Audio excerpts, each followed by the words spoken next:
सज्जन सेवित वेद लोक की, मिटी सकल मर्यादा लाज। पिघल्यो हियो बही दृगधारा, अधर नाम सुचि रहो विराज। अब नाम ने क्या किया? वेद का ये सिद्धांत है, उस उपासना का ये सिद्धांत है, ये सब भूल गए। नाम चल रहा है, एक ही सिद्धांत रह गया, नाम सुनना, नाम जपना, नाम देखना, नाम का स्वाद लेना। नाम ने क्या किया? अब इतना प्रेम भर गया कि रुक नहीं रहा हृदय में, उफान आ गई। कठोर हो जाता है हृदय जब विषय सेवन किया जाता है, जब भोगों का चिंतन होता है, इंद्रियजन्य विषयों का चिंतन होता है, राग द्वेष का चिंतन होता है, तो हृदय कठोर हो जाता है, शुष्क हो जाता है। शुष्क हृदय में कामनाओं की बाढ़ आ जाती है। कामनाओं की बाढ़ आते ही वो दुख में डूब जाता है, इतना अशांत हो जाता है कि उसे कोई रास्ता ही नहीं मिलता। इतनी कामनाओं की भीड़ लग जाती है। अशांतस्य कुतः सुखम, जो अशांत है वो सुखी कहां हो सकता है? जहां कामनाएं हैं वहां संतोष कहां है? इसलिए ये नाम करता है। हृदय में ऐसी प्रेम की बाढ़ आई, ऐसा हृदय पिघल गया, नाम की शक्ति से बहा भाग घूम रहा है, द्रवित हो गया। बही दृगधारा, आंखों से अश्रु बह रहे, नाम चल रहा। अधर नाम सुचि रहे हो विराज। ओठों में नाम नृत्य कर रहा है, जिह्वा में, आंखों में अश्रु प्रवाह हो रहा, हृदय भाव से भरा जा रहा है, द्रवित होता जा रहा है हृदय। कोई भी विकार ऐसे द्रवित हृदय में अपना अधिकार नहीं जमा पाता, सब बह जाता है।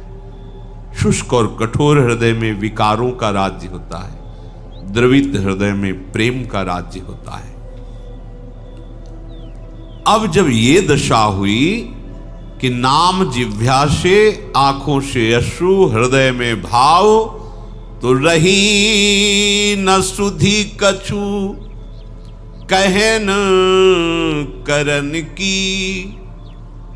समुझि न परत कहा ये रोग, कृष्ण नाम रस उपजावन हिय, नित नूतन वियोग संयोग। कबहु हसावत, कबहु रुलावत, कबहु करावत करुण पुकार। चेत अचेत करावत पुनि पुनि, कबहु मौन कबहु चीत्कार। कहा करूं जाऊं कहां मैं, अब मैं पाऊं जहां प्राणन के प्राण। मिलूं हृदय भर तिनते मैं सखी, पाऊं तुरत दुख ते त्राण। अब नाम ने कैसी महिमा प्रकाशित की, शुद्ध ही नहीं रह गई। मैं कौन हूं, कहां, मुझे क्या करना चाहिए, क्या कहना चाहिए, कुछ शुद्ध नहीं। पता नहीं ये नाम ने कैसा रोग पैदा कर दिया कि ये नित्य नूतन नया नया वियोग और संयोग कराता रहता है। तन मन के बिछुरे नहीं, पर चाह बढ़े दिन रहे। कबहू संजोग न मानही, पर देखें भरी भरी नैन। ये नाम ऐसा रोग पैदा कर दिया, ये कभी हंसाता है, कभी रुलाता है, कभी ये बहुत करुण भाव से पुकार करवाता है, राधा हा करुणा हा स्वामी। कभी पूर्ण चेतना सावधान, कभी अचेतन, कभी एकदम मौन समाधिस्थ, कभी चीत्कार हाहाकार हृदय में मचा हुआ है। कहां करूं, कहां जाऊं, कैसे पाऊं अपने प्राणों के प्राण प्रभु को, कैसे पाऊं? प्रभु अगर मिल जाए तो उनको हृदय में लगा लो।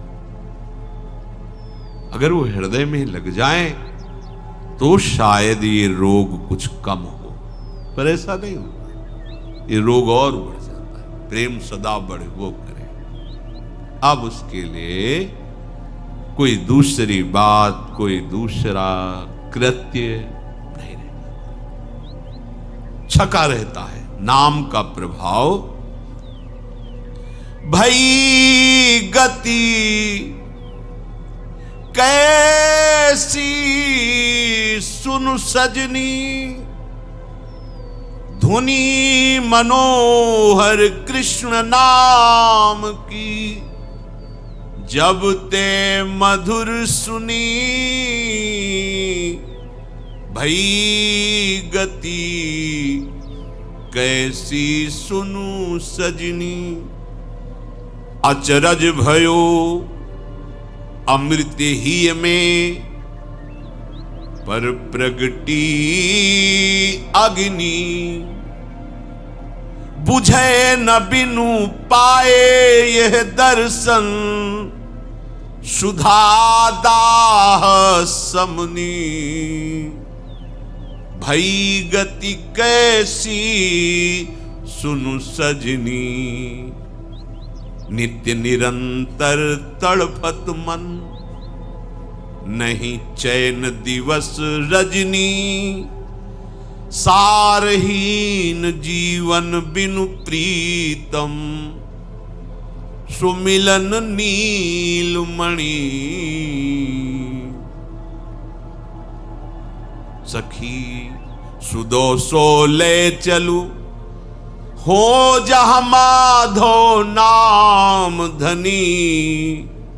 नहीं उपकार विसारू पलछिन, रहूं कृतज्ञ ऋणी। कैसे बताऊं सखी, जिस दिन से कृष्ण नाम की ध्वनि श्रवणेन्द्री में, रसेंद्री में, आश्चर्य कर दिया इसने तो। अचरज भयो, अमृत हृदय में उफन रहा है, पर आग लग गई।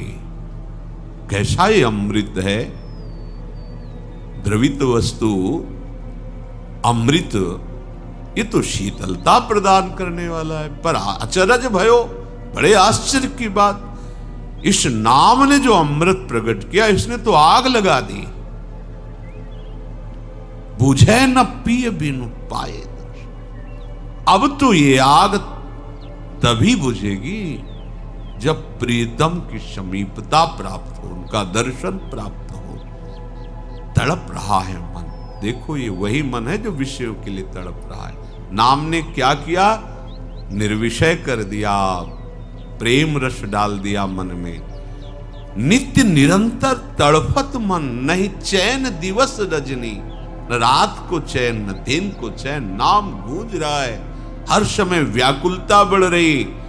प्रभु के दर्शन के बिना, मिलन के बिना सारहीन जीवन लग रहा है। कहां गुंजाइश है अभिमान की? रात दिन नाम जप हो रहा है, पर नाम जप का अभिमान नहीं। जीवन सारहीन लग रहा है। बेकार गया आज का भी दिन। प्रीतम नहीं मिले। रात दिन भजन हो रहा है। देखो कैसा नाम महामहिम भाव प्रकट करता है। पीछे मुड़कर देखने की ही वृत्ति नहीं रहती कि मैं रात दिन नाम जप कर रहा हूं, मैं बड़ा नाम जापक हूं, मैं बड़ा भक्त नहीं। उसको अनुभव होता है सारहीन जीवन है, बिना नीलमणि प्रीतम के मिले सारहीन जीवन है। सखी मुझे ले चलो वहां जहां प्राण प्रीतम विराज, एक बार मिला दो, मैं तुम्हारी ऋणी रहूंगी।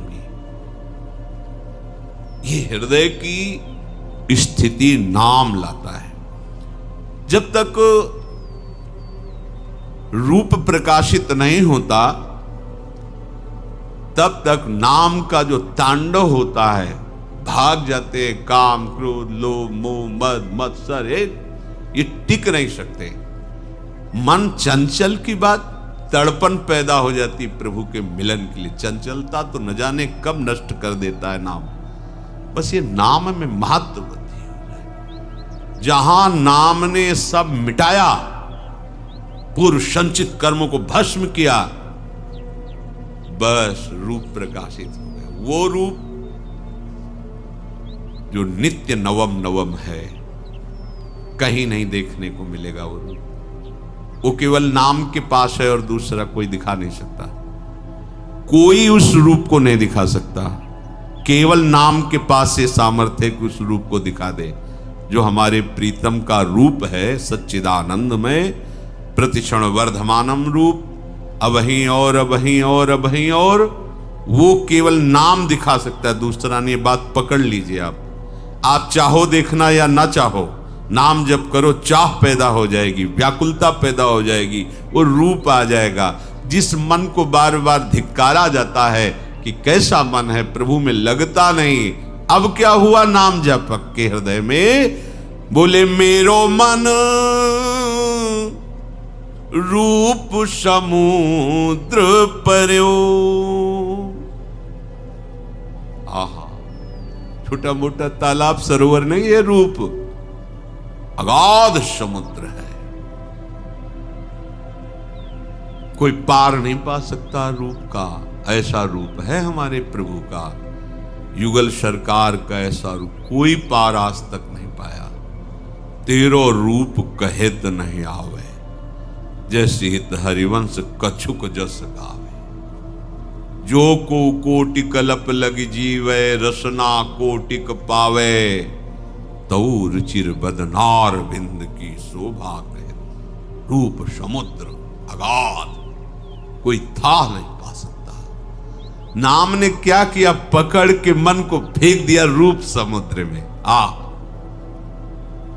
और इसमें तैरा नहीं जा सकता, इतना गाढ़ा है, हाथ पैर नहीं चला सकते, इसमें सीधे डूबना ही होता है।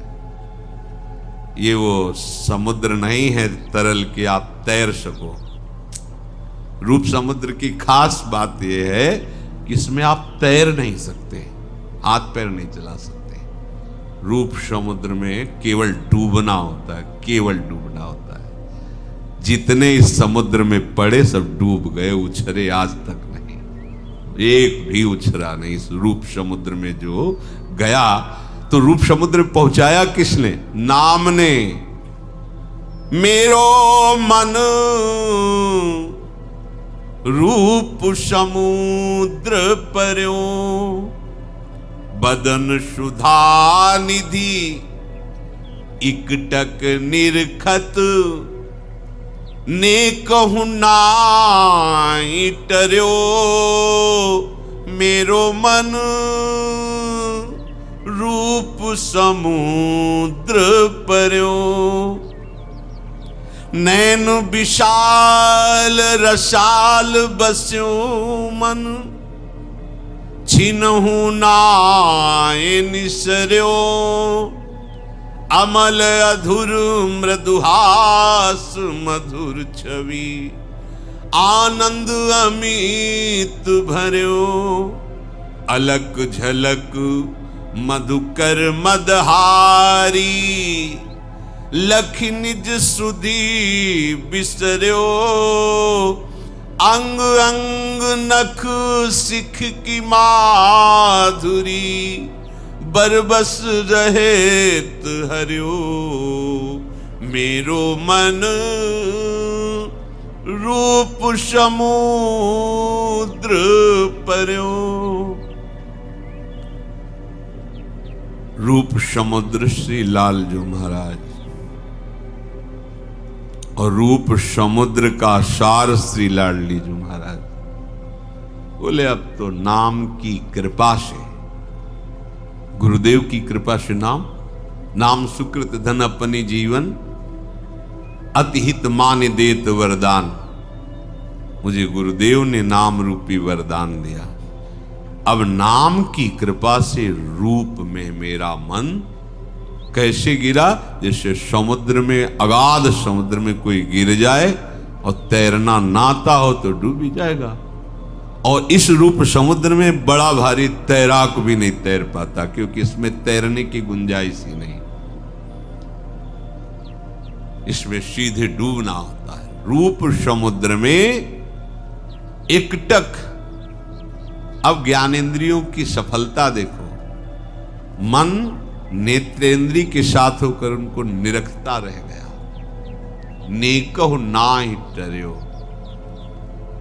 ये अखियां रूप के रंग रंगी, निरखे स्वरूप कुंवरी राधे को, ताही माही पगी पगी, ये अखियां रूप के रंग रंगी। छबीली ऐसी छवि बसी, अब आंखों को और कुछ अच्छा ही नहीं लगता। क्यों? क्योंकि मन नेत्रेंद्री के साथ रूप में डूब रहा है। अब कुछ नहीं, ना काहू सो बोलिबो, ना कोई व्यवहार, बस अपनी कुंवरी किशोरी को जियत निहारी निहारी, देख देख के जी रहे रसिक जन। नैन विशाल रसाल, लालजू के कैसे नेत्र? बोले विशाल, अरविंदाक्ष,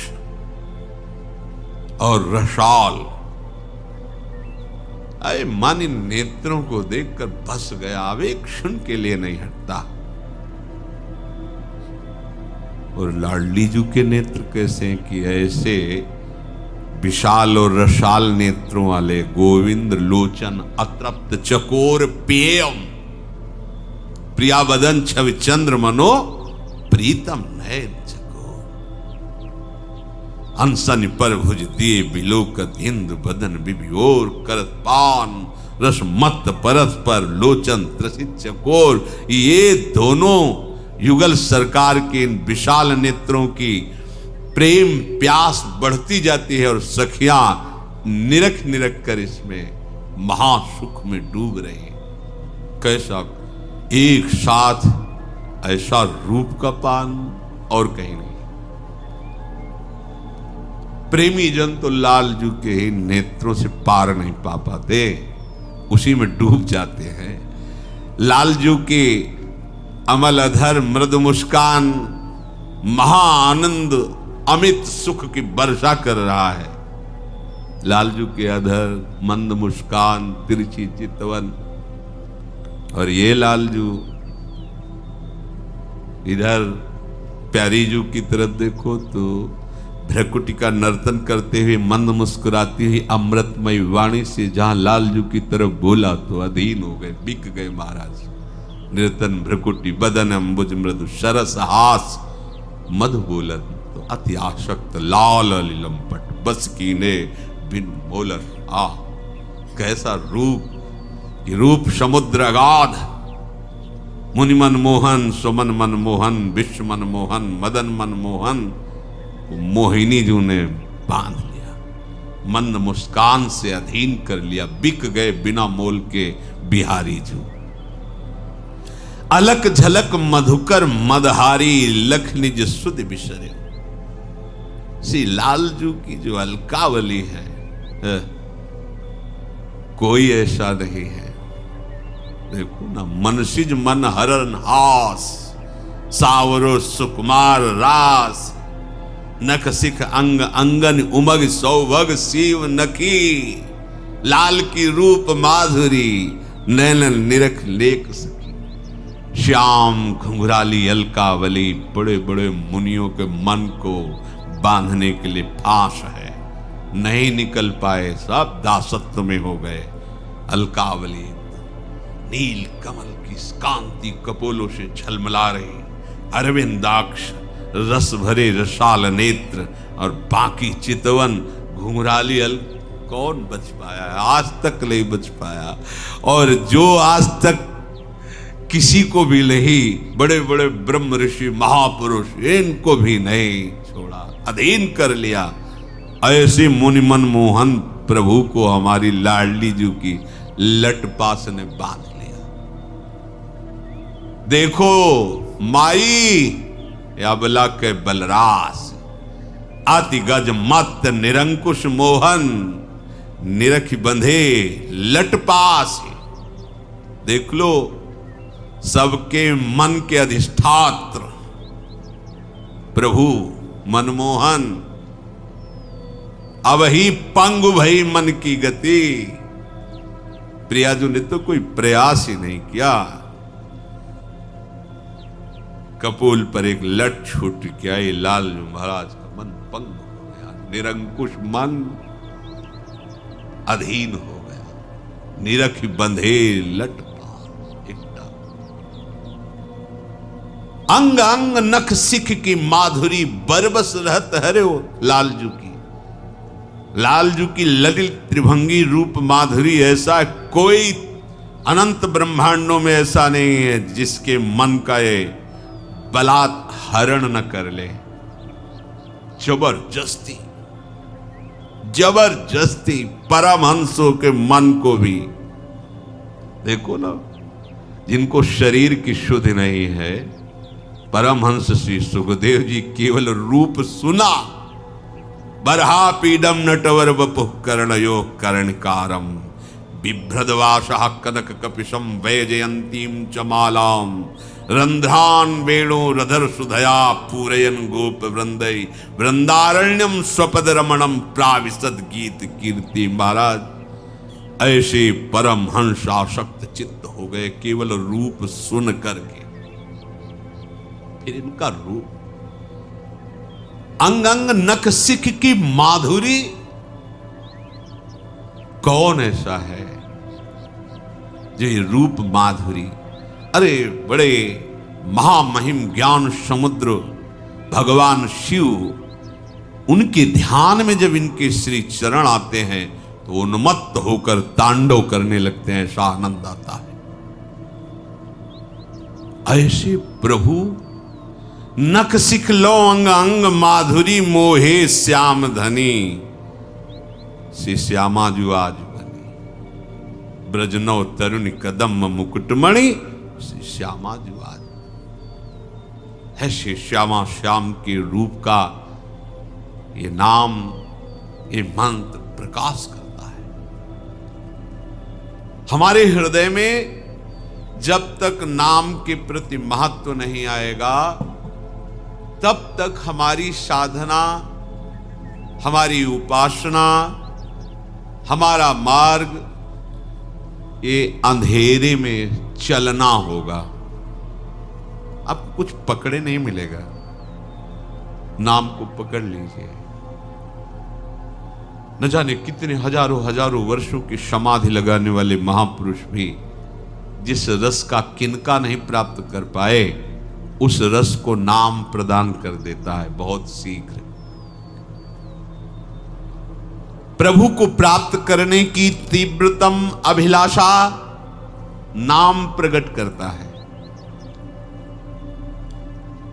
अन्य कामनाओं का नाश नाम करता है। प्रभु के अनुकूल आचरण करवाना और प्रतिकूल आचरणों का त्याग ये नाम करवाता है। ध्यान से सुनो, यही तो हम नहीं कर पा रहे। महामहिम बात है। श्री कृष्ण अनुकूलेन प्रतिकूलस्य वर्जनम, आपको ऐसे चलना है। प्रभु के अनुकूल और प्रभु के प्रतिकूल उनका त्याग करना है। नहीं हो पाता। क्यों नहीं हो पाता? क्योंकि नाम नहीं है, नाम जप नहीं, नाम चिंतन नहीं, नाम आराधना नहीं है। प्रभु को प्राप्त करने की तीव्रतम अभिलाषा नाम प्रकट करता है। अन्य कामनाओं का त्याग नाम करवाता है। प्रभु के अनुकूल आचरण और प्रतिकूल आचरणों का त्याग अपने आप नाम करवाता है। नाम। जब उपासक के प्राण रोने लगते हैं, अंदर क्रंदन होने लगता है, अंतर में भीषण आग लग जाती है प्रभु मिलन की, उसी क्षण वो प्रभु का साक्षात्कार कर लेता है। ये सहज में स्थिति नाम प्रकट कर देता है। पकड़ो बात को। साधक यदि अपनी नाम उपासना के मार्ग पर चल रहा है तो उसे इधर उधर ताकना बंद कर देना चाहिए। बगल वाला क्या कर रहा है, उस संप्रदाय वाला क्या कर रहा है, वहां क्या हो रहा है। हमें अपने मार्ग में चल। सूधो चले आपने धर्म, रसिकन सो प्रीतम कहे, कबहू काल वृथा नहीं जाए। 3 बातें पकड़ो। अपने मार्ग में सीधे चलना, इधर उधर नहीं देखना है। अपने लक्ष्य पर दृष्टि रखो। लक्ष्य में हमें क्या सावधानी रखनी, क्या त्याग करना है, क्या ग्रहण करना है, ये रसिकों के संग से मिलेगा। इसलिए रसिकन सो प्रीतम कहे। तीसरी बात, समय व्यर्थ मत जाने देना। हर क्षण नाम चलाते रहना, एक क्षण भी खाली मत रहना। जो इधर उधर ताकता है वो उपासक ही नहीं है। इधर उधर देख रहा है, कौन क्या कर रहा है, ये सब पूरी गणित लग रही दिन भर। वो अमुक, वो ऐसा, अमुक ऐसा, अमुक। वो कहाँ है? नाम में कहाँ है? वो तो बहिर्मुख बाहर प्रपंच का दर्शन कर रहा है, गुण दोष। वो गुण दोष का दर्शन करने वाला उपासक थोड़ी होता है। उपासक तो अपने आराध्य देव के चिंतन में इतना रमा है, उसे फुर्सत ही कहां है। लक्ष्य तक वो कभी नहीं पहुंच सकता जो इधर उधर ताक झांक करता रहता है। उपासक बड़े से बड़े प्रलोभन में पढ़कर कभी अपने साधन को ना छोड़े, भजन को ना छोड़े। प्रलोभन आता है, बड़ा बड़ा प्रलोभन आता है, कभी डरे नहीं। देखो भगवान की माया ऐसी मोहिनी है कि अगर भजन छूटा तो तुम कहीं भी फंस सकते हो। क्या संतों की पहचान किसी सांसारिक पद में, सांसारिक ऐश्वर्य में, सांसारिक यश को प्राप्त हुए पुरुष से होती है क्या? कि कोई सांसारिक यश को प्राप्त, सांसारिक धन को प्राप्त, सांसारिक पद को प्राप्त संतों के पास आया तो उससे संत की पहचान हुई कि ये संत है? तब तो धिक्कार है। अरे संत की पहचान आराध्य देव से होती है, संत की पहचान भगवत प्रेम से होती है, संत की पहचान भगवत महामहिम स्वभाव में स्थित होने से होती है। संत की पहचान संसारिक से हो तब तो संत ही नहीं है। उसे कोई गर्व का विषय समझा जाए क्या?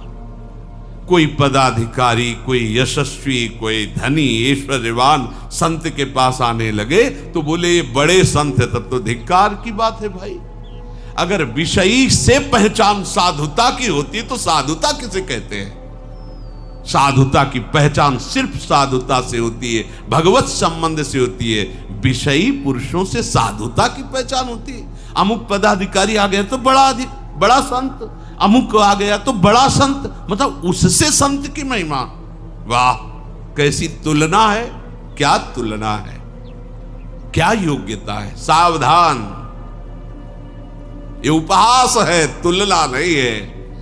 संतों की पहचान उनके आराध्य देव से होती है, संतों की पहचान उनकी साधुता से होती है, संतों की पहचान महामहिम प्रभु की स्थिति से होती है। विषयी पुरुषों के आगमन से संतों की पहचान नहीं होती। ये गलत सोच कभी अपने दिमाग में मत रखना कि हम तभी संत होंगे जब कोई पदाधिकारी, कोई ऐश्वर्यवान घुटने टेक दे। नहीं, भूल मत करना, नहीं तो बहक जाओगे, मार्ग छूट जाएगा। नहीं, हमारी पहचान प्रिया प्रीतम से है, प्रिया प्रीतम से है। हमारी पहचान उनके प्रेम से है, उनके भजन से है, उनके दासत्व से है, किसी पदाधिकारी से। अरे न पारमेष्ठ्यम न महेंद्र धिष्ण्यम न सार्वभौमम न रसाधिपत्यम न योग सिद्धि न पुनर्भवम वा, इनसे हमारी पहचान होगी। अरे जब परमेष्ठी पद से नहीं, देवराज इंद्र के पद से नहीं, सम्राट पद से नहीं, योग की सिद्धियों से नहीं, मोक्ष से नहीं, तो संसार के यशस्वी या संसार के धनी या संसार के पद से सम्मानित किए हुए लोगों से क्या साधुता की पहचान होती है? लेकिन जो संसारिक नेत्र रखते हैं वो इसको ये साधु है, कुछ नहीं है, मजाक हो रहा है उसका। अरे साधुता की पहचान तो प्रिया प्रीतम से है, साधुता की पहचान तो भजन से। इसको तुमको समझते हो? अगर इसको समझते हो तो तुम जो समझना चाहिए वो समझे ही नहीं। इसलिए उपासक किसी प्रलोभन में नहीं, ये मजाक है, मजाक। तुम्हें गंभीरता नहीं समझ में आ रही माया की? ये मजाक होता है, मजाक नहीं, बिल्कुल नहीं। सावधान, सुधो चले आपने धर्म, रसिकन सो प्रीतम का है।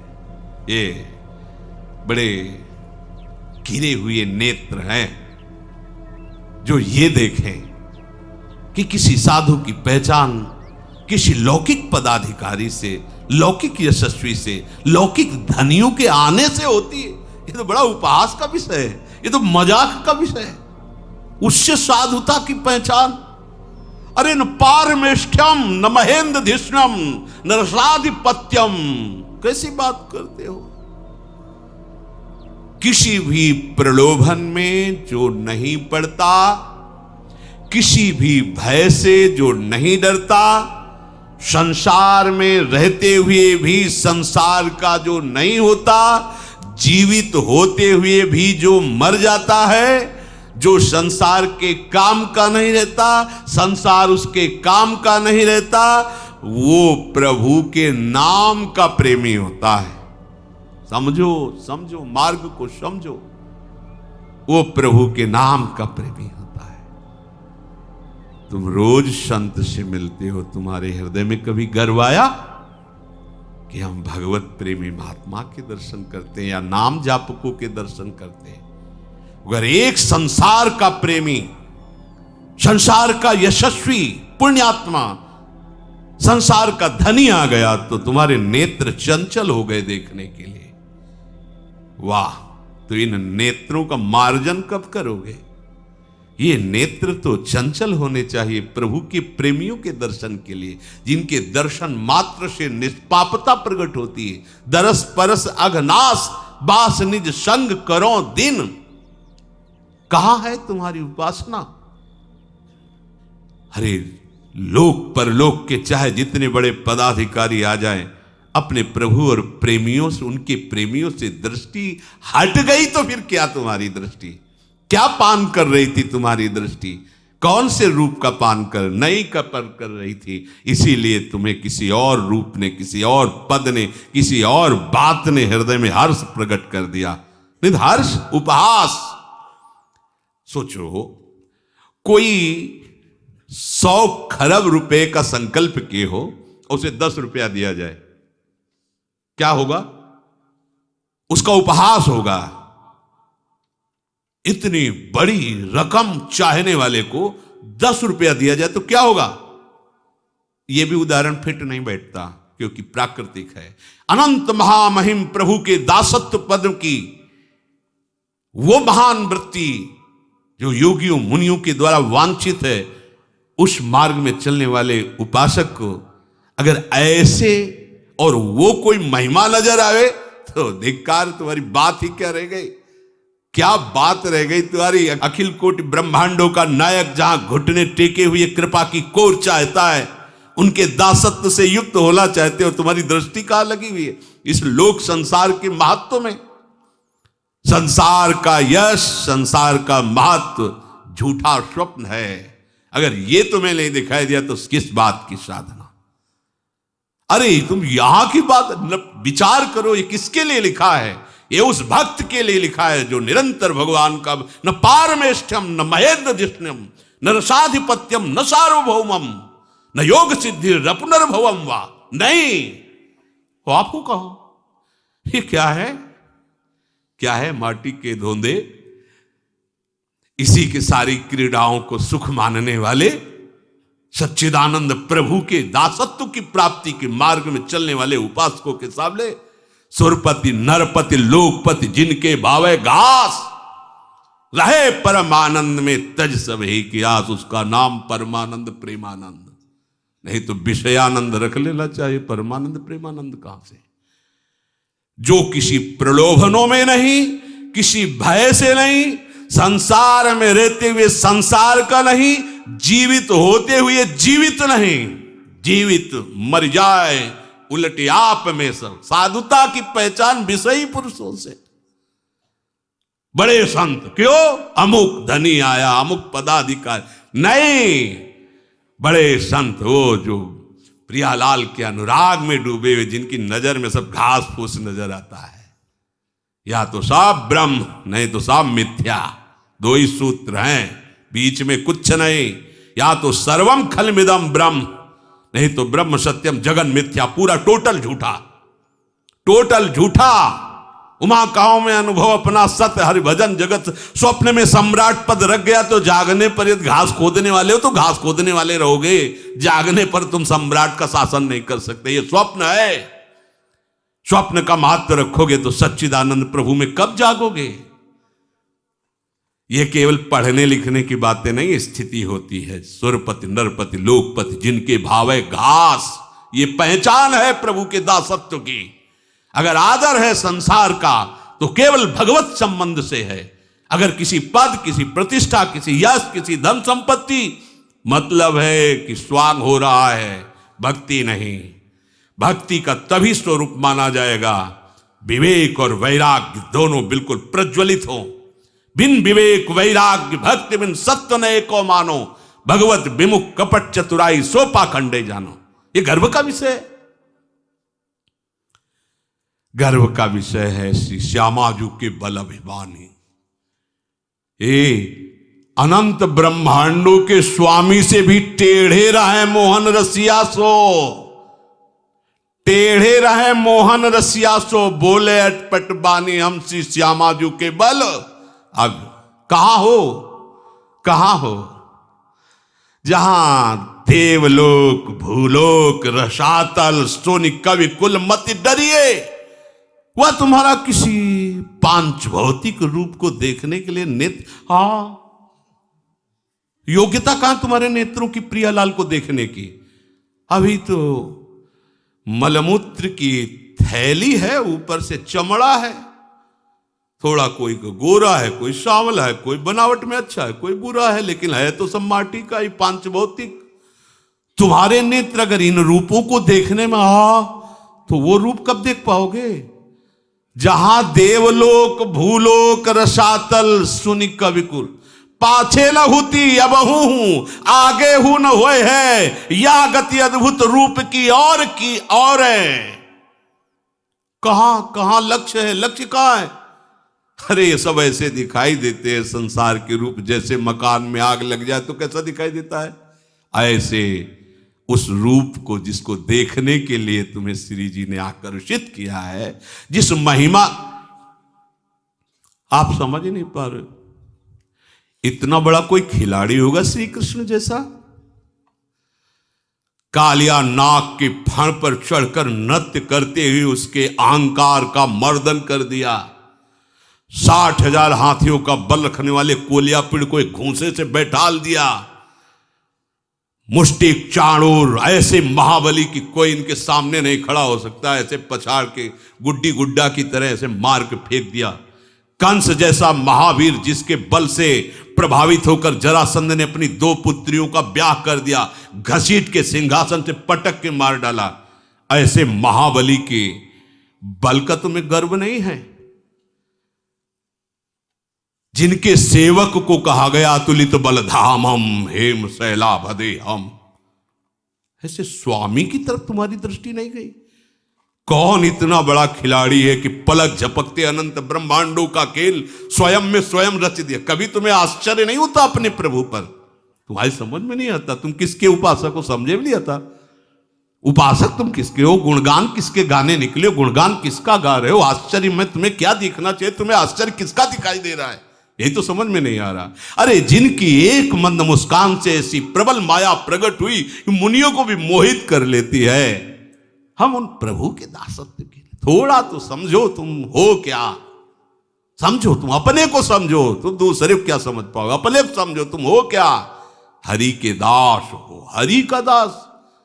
कितना बड़ा परम पद है, जानते हो? इससे बड़ा हरिदास कह देना कोई खिलवाड़ नहीं है, बहुत बड़ा पद है, इससे बड़ा कोई पद नहीं।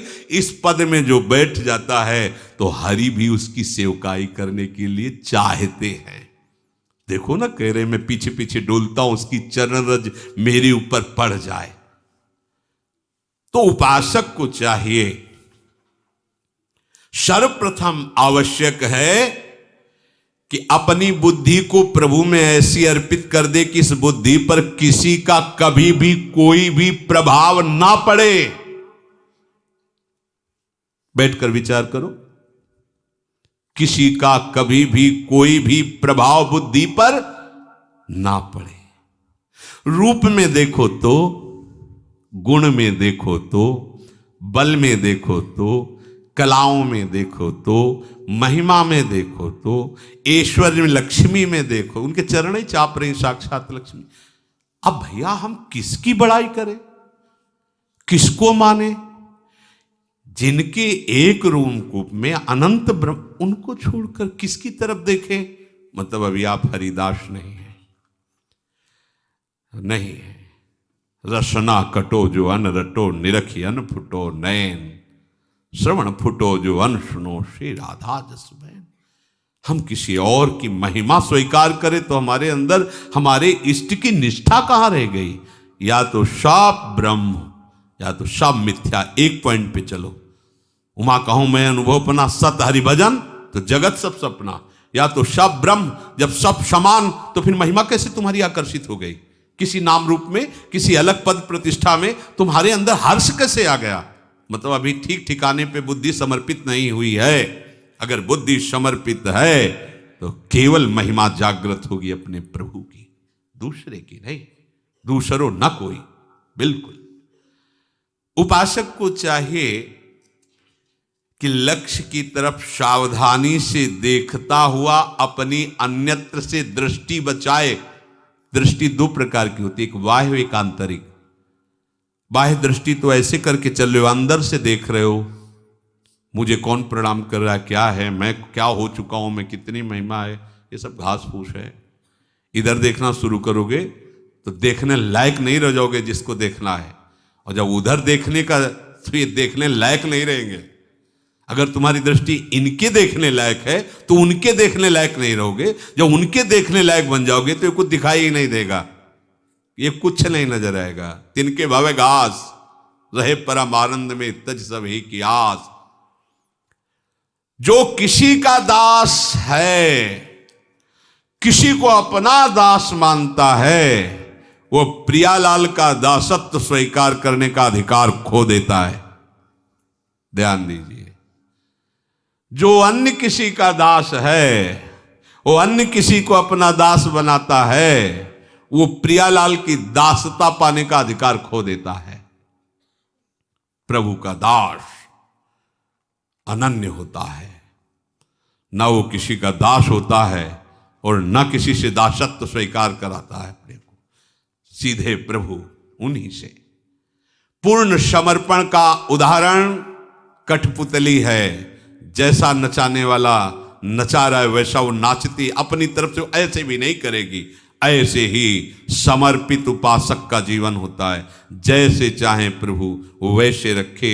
उसके हृदय में ये कि आज तो मैं बहुत बढ़िया नाचा, नहीं, नचाने वाले ने बढ़िया नचाया, आज तो वैसा नाच नहीं हो पाया, ये नचाने वाले की इच्छा थी।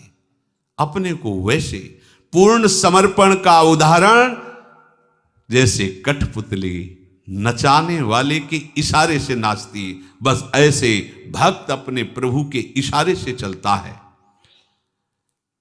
तभी समझो कि तुम्हारा साधन ठीक चल रहा है, जब जगत प्रपंच का महत्व हटकर प्रभु के नाम रूप लीला धाम का महत्व, भक्त का महत्व।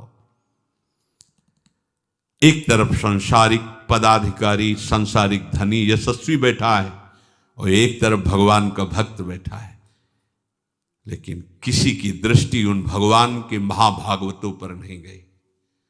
सबकी दृष्टि उसी विषय प्रपंच में फंसे हुए विषयी और प्रपंची और यशस्वी जो पुण्यों के प्रता, उस पर दृष्टि गई। एक बार भी किसी की उन महाभागवत, 2 महाभागवत बैठे हैं, नहीं गई दृष्टि। क्यों? क्योंकि तुम भागवत ही नहीं हो। विषयी नेत्र है तो विषय को देख रहे हो। अगर महाभागवत क्या है, उनकी चरण धूल के बराबर नहीं, जिन्होंने अपने समस्त सुखों को भस्म करके प्रभु का दासत्व स्वीकार करके प्रभु में चल रहे हैं। हमें उनकी तरफ देखना है। कहां दृष्टि है? अगर प्रभु पर दृष्टि है तो प्रभु के जनों पर दृष्टि पहुंचे क्या? ये है, ये देखने योग्य है, जिनके दरस परस अगनास। मन में जहां जगत का महत्व बसा है, वह प्रभु का महत्व बसाइए नहीं तो धोखा हो जाएगा। क्योंकि जहां महत्व होता है वहीं मन लगता है, जहां मन लगता है उसी का भजन होता है। संसार का भजन होता है। धीरे धीरे हम अपने को कहने लगते हैं हम संसारी हैं, बोलने लगता है वो, क्योंकि संसार में लगा है, बोलने लगता है मैं तो संसारी हूं। जगत में जीना क्यों? प्रभु का भजन करने के लिए। जगत में पाना क्या? प्रभु का सानिध्य। उठते बैठते चलते फिरते क्रियारत या क्रिया रहित हमें अपने प्रभु के सानिध्य का अनुभव हो। प्रभु के समर्पित जीवन में मन, बुद्धि, इंद्रियां, शरीर, त्रिविध गुणों के द्वारा जो त्रिविध भाव और द्वंद्व, ये सब नष्ट हो जाते हैं। जो अपने जीवन को प्रभु के चरणों में समर्पित कर देता है, माया का 3 गुण, उन 3 गुणों के द्वारा प्रकट हुए माया के जो भाव और द्वंद्व, इन सब से वो मुक्त हो जाता है। कैसा आनंद होगा जब कोई द्वंद्व नहीं, कोई चंचलता नहीं, एकमात्र प्रभु के चिंतन में, स्वरूप में स्थित वो साधक निर्मल हृदय वाला होकर केवल प्रभु को अपने आप में देखता है। प्रभु के साथ खेलना, प्रभु के साथ हंसना, प्रभु के साथ बातचीत, प्रभु से बाहर जो भी व्यवहार कर रहा है, व्यवहार करते हुए भी वो प्रभुमय ही होता है। स्वयं श्री भगवान कह रहे हैं आत्मौपम्येन सर्वत्र समं पश्यति योर्जुन सुखम वा यदि वा दुखम स योगी परमो मतः। इसकी चर्चा आगे। श्री राधा वल्लभ लाल।